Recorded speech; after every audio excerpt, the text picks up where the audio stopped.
बिस्मिल्लाहिर्रहमानिर्रहीम। Welcome Hafsa handmade recipe की kitchen में वेलकम। अस्सलाम वालेकुम मेरे प्यारे प्यारे व्यूअर्स। आज मैं आपके लिए झटपट मलाई से बनने वाले देसी घी की रेसिपी लेकर आई हूँ, वो भी मेरे स्टाइल में। चैनल पर नए हैं तो चैनल को सब्सक्राइब कर दें। चलो स्टार्ट करते हैं। इसके लिए मैंने रोज़मर्रा के दूध से मलाई इकट्ठी करके रखी थी। अब इसको चम्मच की मदद से मिक्स कर लेंगे। मिक्स करने के बाद इसको एक प्लेट में निकाल लेंगे।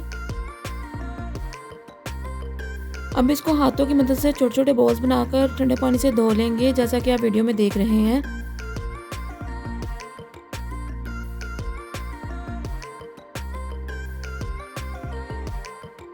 और बाकी के भी मक्खन के बॉल्स हम इसी तरह से बना लेंगे।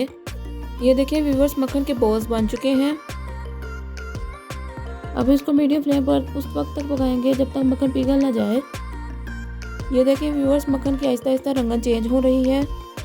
माशाल्लाह घी निकल आया है। अब फ्लेम ऑफ कर लेंगे।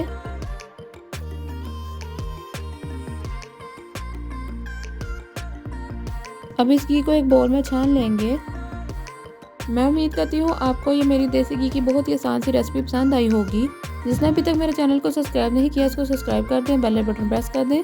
मुझे और मेरी टीम को दुआ में याद रखिएगा। मिलते हैं इंशाल्लाह अगली वीडियो में मज़ेदार आसान सी रेसिपी के साथ। अल्लाह हाफिज़।